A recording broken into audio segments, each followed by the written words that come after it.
we do. So it's not like I said, just criminal.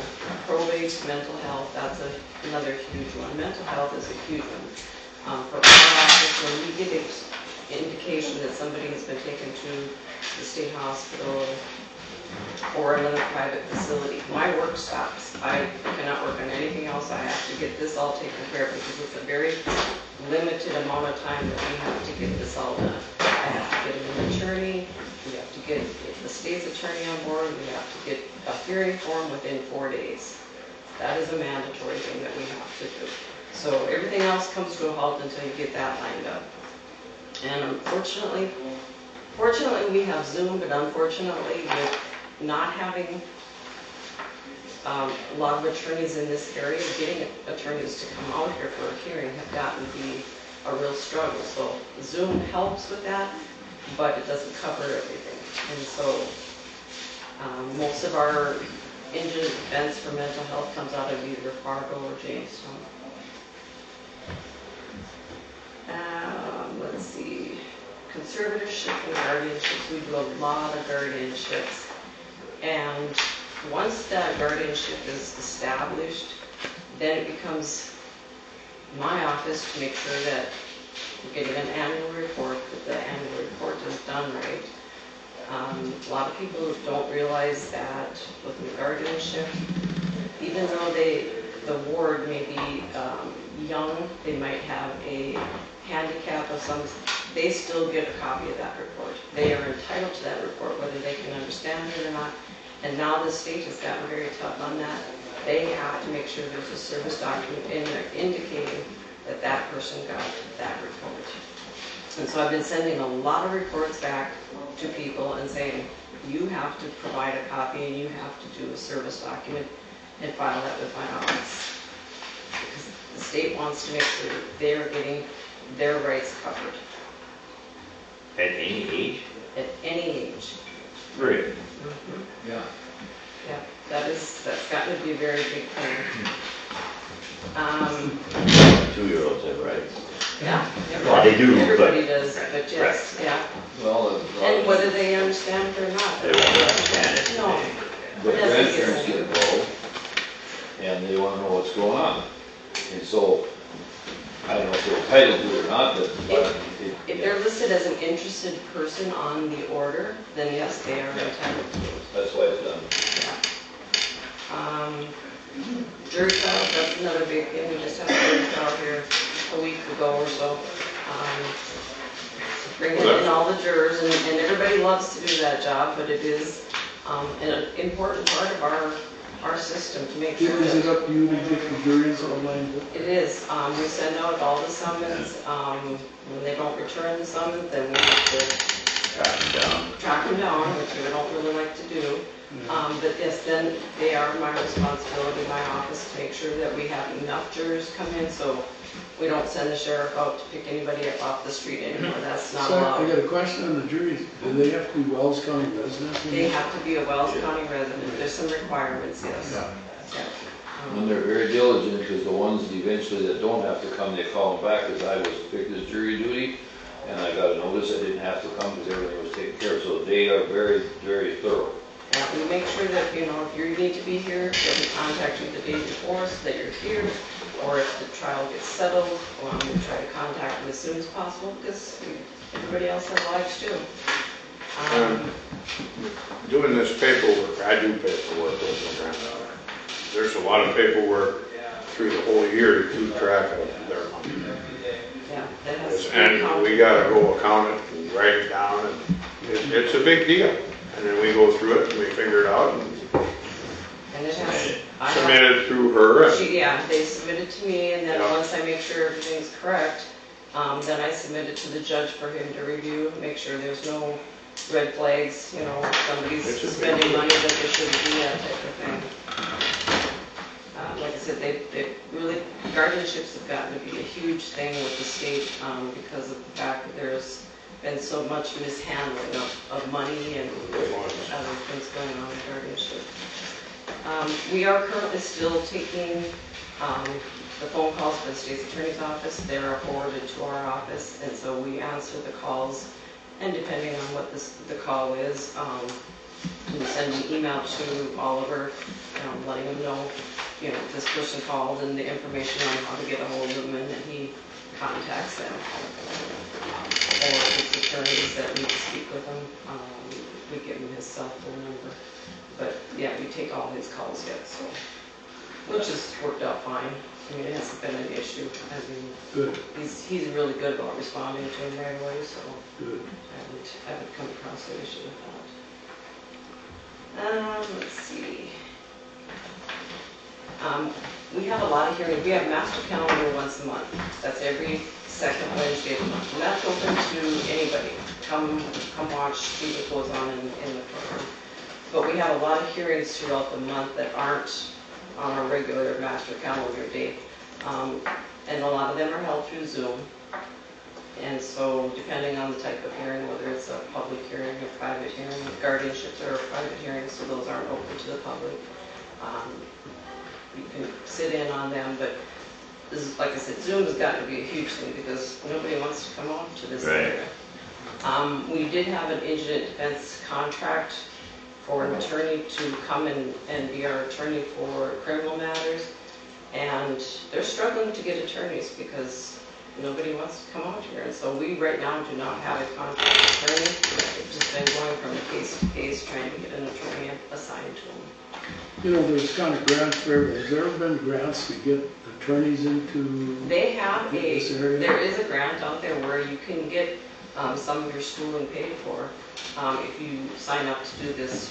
It's called Rural Recruitment Attorney Yeah. Program. Yeah, Nobody wants to come out here because if you weren't born here in this county or have family in this county or have ties to this area, they all want to be where it's the not life is. just this county, it's all rural. It's all, it is all We all like rural North Dakota, but we want to live in Bismarck or Park. exactly, we want that easy access to all the stores and everything else that's there. And Jeff Lane in the morning ahead of the farm. a young lawyer could make a heck of a living. Absolutely, and I know that for Oliver, I know that his wife, going to law school, that's going to bring another person into our county for as a part of the attorney. That'll be good. That'll be nice. How long she got left, I don't know, She's a freshman, she did do, right? First year law school. no, this is going to be her second Was year. there a second? Yeah. Oh, But she did sit in on a couple of our court cases and did some, acting, just simple ones that Oliver had her working with that she's able to do. So it's Good. giving her education as well. Yeah. So I think that'll be a real bonus for our county. You bet. Yeah, they just have everything. Yeah, they just have a little one. I don't know how they do it all, but you gotta be young to do that, I think. Yep. A lot of family cases, legal cases. Pretty bad. So those are also, a whole part of our system that we have going on over there. We have a lot of pro se defendants, that's gotten to be a big thing. And A lot of what? pro se defendants, they represent themselves. oh, Because it costs a lot of money to get an attorney. yeah. And so And availability. the state has come up with, it's called the self-help legal site, and there's a lot of forms on there where people who are representing themselves can go to get the information that they need, to print out forms. And then they do come to our office and we can print out the forms for them as well. But there is a big issue there because, they don't understand the law, they don't understand how it works, and they think they can just drop this on your desk and that's all they have to do, and that's not how it works. So 3 hours of reading now, they think they're a lawyer. Yeah. Plus an hour of Matlock. Well, yeah, that always helps. And one night class. One Yeah, night class. one night class, yeah. I also have my financial side of it. Every month I do a month's end. That is all the money that I bring in for traffic citations, criminal payments, anything like that, all goes into my financial, and then I send that to the state with the exception of what comes here to the county, which they just raised the fees for the state. Where it used to be $80 to file a case, it's now $160. So that's going to change a lot of our money there. I mean, it'll be a lot more coming in, but they haven't raised the rates for many years. I mean, you go over to like Minnesota and it's like huge amounts that you pay over there. And so every month, I do my month end, reconcile my bank account, make sure that, you know, the money is going where it needs to go. File and serve is our other big item there. So file and service for the pro se can do it, but also mostly the attorneys do that. And what they do there, that's how they file their documents. Instead of mailing them to us or whatever, they get e-filed. And then we have to go through the document to make sure that it's correct, that the information on there is correct. If it's not, then we reject it and send it back to them and tell them they have to correct whatever. But that's how we get all of our cases filed. A lot of what we do is all pretty much electronic. It's not the paper files anymore. And then once that case is open, filed, depending on what goes on, if there's motions, I have to set timestamps to move it to the judge when it's ready to go to the judge. Just keeping track of all of that sometimes is a lot. Making sure that nothing gets falling through the cracks. And records disposal, that's got to be a big thing there. In our spare time, when we have time, we go through all those old records. And we have a lot of old records. Go in the attic? No, not up in the attic. In the vault in the break room is full of files in there. I mean, there's just file cabinets galore in there. And a lot of them are going to end up going to the Historical Society. They take them over there in North Dakota, and they scan them in so they have that, like divorces, things like that. Some of them we can destroy depending on what they are. If it was a contract collection, it's been paid, and you know, there's nothing else going on that needs to be preserved, then you can destroy those. But another thing that we take care of. Any questions on what else I do over there? You get a lot of variety. You get a lot of busy. We are busy, but you know, we work well together, and we try to be helpful to the other offices if they need help. Has there been any people coming in to talk to Oliver, but he's not here, or do No, they I can't. understand that? I can't say that there's been a lot of people that I've seen anyway. They'll ask, you know, when he might be here, and we tell them, you know, like on his regular court days that he'll be here. They But, understand that yeah, he's- and we just tell him he's not working, you know, out of this office for right now. I see what we're changing sometime down the road, but Is his cell number available to people to? it depends on who it is. So like a regular defendant that has a criminal pending case, no, it's Okay. not.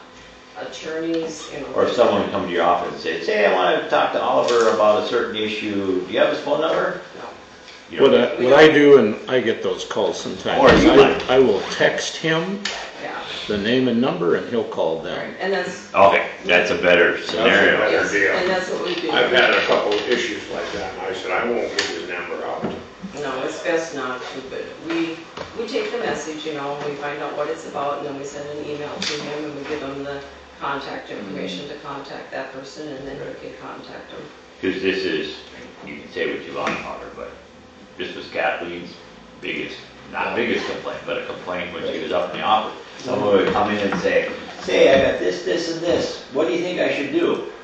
Well, it's not her position as a state's attorney to give legal advice to somebody off the street, Correct. which I think that occurred A lot. a lot. Yeah, well, he works for the county, and so Right. his main responsibility is the county, if not, you know. But he does have some private practice that he does, you know, for things, but that's a whole different, Right. That's not her concern. yeah. But he's very diligent though about taking care of things. Yeah, he gets back to them, you know, I mean, the only time I think there was an issue is when he was with his wife having the baby, and it's like, that's understandable, you know, so. That's for sure. But he's been always very good about answering ours. Is he doing part-time work for McHenry too? Yes. Mhm. That's interesting. Yeah. They're He's, happy they got one. he's got a plateful, I don't know how he does it I was all, gonna but say, he's That's working big part-time there. hours. Yeah. I So, think he's pretty efficient. like I said, you gotta be young to do that. So, Right. I figured he was up there. I heard that a while back. Yeah. And we had some scheduling issues, but we've kind of worked them out with Right. Henry County, and so we've well, all that done. would be some services Yeah. there. you can't. They gotta be communicating to make their office work or it don't work. Correct. And that's very good. Yeah. They're doing a very good job. So, any other questions that you have for me? Thank you. No, you're very welcome. This is good information, thanks. Thank you, Carl. For our July 3rd day off, that was very much appreciated as Oh. well. I was in Rockford and I heard that from a couple of people too. On the health part. Oh, yeah. I took my 16-year-old granddaughter to Minneapolis. We went shopping all day at the Mall of America and the Oh, Chinese my game. gosh, you poor woman, you'd rather work. I would rather stay home and work. I was tired. Thanks, Carla. Yeah, thank you. Thanks, Carol. Thank you. Great. 9:45. Yeah. That's it. You can get it done. That's already get one less. Business as usual, no help, no applications. Guys are blading. Jeff's back now. He's gonna be working 40 hours a week starting in July because of his, he could only work 45 hours a month till the end of June. Then he turned sick for Social Security reasons. He got to the age point now where he can make as much. So Jeff is gonna be helping until freeze up. Huey's been busy at the fairgrounds. Jeff is hauling gravel right now. We're gonna be spending a lot of time graveling some spots on our county, federal, or county gravel roads. Planning on chip sealing towards the end of August, early September, when the weather kind of evens out. Too many pop-up, it's just too, and we gotta order oil 24 hours in advance, so don't like doing that till we get some stable weather. Other than that, the culverts that you guys approved on the bills, you guys are aware that those pipes that were ordered for over by Sykes then were delivered to the site on June 25th. Pat Beal is putting those pipes in. I spoke to him as to when he's gonna do it. He said he would take a better look at when he could get to it after the 4th of July. I don't have a date when he's gonna start, but I'll be down there checking to make sure they kind of go into our standards. I'm not quite too concerned being Pat's doing it, but I'm sure Dave Richter and those guys will be down there watching also. Other than that, When did you say the plums start then? well, when Pat was hired by the township to do that project, so I let Pat know that the pipes were in June. He said he would have to look at, he had said after the 4th of July, I'll look to see when I can do it. I'm guessing it'll be towards the end of July. Still a fair bit of water movement. Is there? Yeah. Yeah, with the It's rained a few times down there. Yeah. Yeah, well, rain and wind down there. Those, so if you noticed a $50-some thousand bill for culverts, that was it. Those were the ones. I really don't have a lot for you guys. Why don't you guys fire some questions at me? Any concerns? Thank you for having the guys pull when they did. Frank did a couple miles south of Rick Seidel's there.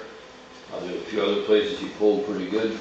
A lot of the blade guys pulled more shoulders. That is, at this point now, that's huge because we're kind of getting rid of the windrow. Got some crown back in the road, the water can run off. Thank you. Yep, Jim English called me a week and a half ago in regards to that mile that has been the elephant in the room forever. That was my question. Yep, he called me here, it was right after the fair. And he says, so what are you guys gonna, I said, we're not doing anything with that. You have to put the clay down. I said, and we will come incorporate the clay into the gravel road, into the existing gravel. Said, so he says, well, okay, we'll call Kerry Susag, and they said, so the first step is for us to put clay down. I said, yes. He's gonna contact me or Kerry when they are gonna put the clay down. We're gonna incorporate the existing gravel in with that clay. And I said, you need to let it pack for a couple weeks, and then you need to put a good coat of gravel, good gravel over the top. So I have spoken to that township, and I would guess the plans are in the making. They fully intend to do it. They haven't done it as of today that I'm aware of. The road was really doing good because Kerry Shinsky was keeping it shape. Yep, And it was always raining, that was good. yep. But now that it's not raining as much, it's starting to hammer out. Oh, when it gets we're dry, starting- it gets terrible. yeah. When it gets dry, it gets And terrible. believe it or not, even like Fesden at the Friday night of the fair, we had 4 inches of rain. We've had, but we haven't had much now in the last 2 weeks, and it's amazing how fast it dries out. Oh, yeah. And if you drive around township roads right now, you're starting to see a lot of washboards again. And typically, it's hit or miss thunderstorms in June and July, and if they start missing more often than hitting, these roads are gonna get dry and they're gonna Yep. get washboarded up real quick. And 4 inches, when you get the rain that we got that night, when you get 4 inches of rain in 2 hours, well, 3.5 of it runs off. But yeah, the guys, all the guys got behind in May. There was probably, Well, let me address that, and Brian brought it up. When they got, everybody pulling shoulders took a lot of time, yes. and so people got behind in their routes. Right. So you guys gotta understand. that Yeah, people- May was, these guys, the best way I can describe it to you guys is this. To do 1 mile of gravel road, it takes about 12, 13 minutes to go down and 12, 13 minutes to come back. It's a half an hour to do a mile. When they're out there for 10 hours a day, blading for 9+ hours a day, they're gonna get 36, 37 mile, you cut that in half. That's 18, 19 miles, okay? And that's not working intersections, that's just blading, okay? So it's gonna take these guys at least 10 full days to get around the route. That isn't no rain days, no vacation days, no spending a half an hour working on an intersection. And when they pull shoulders, they're sometimes triple, quadruple blading those miles, working, grounding up using their discs, so it sets them behind. Oh, yeah. So in May, at the end of May, there were guys that weren't even completely around the route because they were working so many pulled shoulders. We pulled more shoulders this year than it's in my 6 years. And a lot of the guys, we didn't even take the shouldering disc over because they couldn't wait for us to come with the disc. One disc gave blades that work, so they started pulling with their blades. Doug pulled more shoulders this year than he probably has in the last 10 years Well, combined. they went up with that disc. How Yeah. did that end up working out when they did a little bit on each side? It's very good. Yeah, because by the time. Mark Paul had one they used. Yeah, Yeah. and he Mark's did the county one. each side of the What's road a the little county bit. one? When the blade come, when you mix it together, it's already half the Well, it's over. Just to give you guys an idea, we did some very aggressive ditch pulling in May, and Donnie Mache up here in West Norway Township had told me, he says, I can't believe we gotta gravel this 3 miles again. He says, we just gravelled it and there's a lot of truck traffic on it. The next morning I went out with the shouldering disc. I didn't tell him. I figured, well, I'm gonna try something here and I'm gonna prove something to him. So I went out with the shouldering disc and I went down 2 feet and I lightly disked the shoulders. Basically down 2 feet, didn't cut hard, retrieved all that gravel that was laying on the shoulders up onto the road, and we bladed it that morning. That afternoon I called Donnie, I said, go look at that road now. He goes, why? I said, I did something, I'm either in trouble or I'm not in trouble. I said, go look at the road. About 20 minutes later he calls me, he goes, where are you at? I said, I'm in the office. At the shop, he goes, I'm right outside. And I go to the door and I'm going, I don't know if I should go like this or, and he walked in, he says, it's like we gravelled that road. I said, I know. I said, all that gravel lays on the shoulders. We didn't get aggressive. We didn't pull stuff up from the ditch. We just reclaimed your gravel. And West Norway Township and Fram Township now are talking about buying a shouldering disc and sharing it, and going around with one of their tractors and just doing a little reclaiming every spring. That'd be great. So you don't always have to be aggressive with the shouldering disc to retrieve a lot of gravel.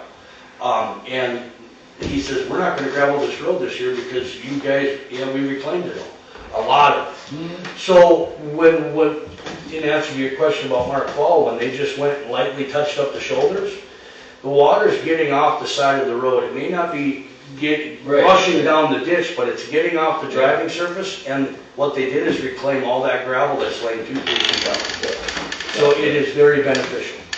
I couldn't believe it, I was up there driving around and I thought, what's going on here? Yeah. The more I drive, I go, somebody got serious about this, and it was good because when you only pull, like you do each side a little bit, and it lays there. And then a week later, that's all kind of dried up, sod's kind of rotten, blade comes by, boom, boom, done. And so just to give you an idea, okay, so today's July 8th, correct? So I spoke to Bucky yesterday quite a bit. By the end of this week, Bucky will have completed his third time around his route. All the guys that I'm aware of are on their third time around the route. Bucky's going to be starting his fourth next week. I don't think we need to argue. He's probably our most experienced and best player that we have. The contracts that you guys sent out, that was, we kind of deviated a little bit, but it was pretty much a contract that Wells Township brought in, or, yeah, Wells. We sent that out, and right on the first line of that contract, it says we're going to try to blade your roads once a month. That's what you can expect. Okay? So they will catch up now, because right now, believe it or not, they're running $500,000 lawnmowers. There's really no other way to put it. I know it. A lot of these secondary roads aren't seeing the traffic. They don't necessarily need to be bladed, but if they're not being bladed, the grass is growing up, you're getting a center stripe. So they're catching up now. They're getting around the roads 3 times, every 3 weeks, just about, barring major rain days, or the guys are entitled to their vacation. So my phone is ringing off the hook. I'm sure you guys have taken many calls too. We've only seen a blade twice. I got, in the middle of June, I've only seen a blade once, and he's not here the second time yet. Now, if you look at it, there's 6 months of blading. May, June, July, August, September, October. I tell the guys you can expect to blade 6 to 7 times this summer. And that's it. Anything more is just a benefit. And that's understood. So we got Jason here now. Anybody got any other questions for Brett? Yeah, and There's just one road down by us. Steve, Gary still hasn't got I to don't it. know if you wanna Yeah. come out and look at it or talk to me. Yeah. Just So, on the east side of Grandma's there, but 1 mile? yeah, It's on his map. yeah. so when are the ditches supposed to be moved by? Dan talked to me yesterday. To my knowledge, we've never really enforced the first cutting. Okay. There isn't anything. There really isn't anything, and he asked me, what should we put down as a date? And he had suggested August 1st, and I said, that's fine. August 1st is fine. I know that we have talked in the past about moving. We've had requests that the second cutting has always been October 15th. I know we discussed moving that to October 1st, but I told Dan that we would, bring that up now, we'd have to talk to you about it, but I think, Dan, did you put in August 1st for the first cutting? I am going to send something out to Yeah. the 4 newspapers after today, and you're right, there is no enforceable action for August 1st, but it's a good idea. It's a good idea. It's a We can different suggest request. it. Yeah, It's we a can different suggest it. You request. wanna wait that late? Well, I think to be honest with you, there's a lot of guys hanging right now, The so, first guy used to be all hay. yeah, that's, I realize that, but at Not July so much anymore. 15th, the poor maintainer guys. yeah. And the other thing is all them, mowers, those, batwing mowers and stuff. Man, is there something under those? Oh, Yeah. they got, yeah. See, Dennis is exactly right. There's really never been any type of first cutting in Wells County, to my knowledge, because 20 years ago, every ditch got hayed. Right, Okay? And now with less cattle, there's less ditches being hayed. right. And I think it would be safe to say probably over 50% of ditches that are mowed in Wells County now are mowed with rotary mowers. And the rotary mowers weren't anything besides highway ditches 15 years ago. So we can suggest that they mow by August 1st, but there's still going to be guys that say, hey, I only got to mow by October 15th. Now, whether we change that to October 1st or not, but August 1st, you mean? August. Yeah, but I mean, if we go from October 15th for the second cutting, or for basically the fall cutting, You know, whether we decide to stay with the 15th or October 1st would be a decision of yours. I can make arguments for both.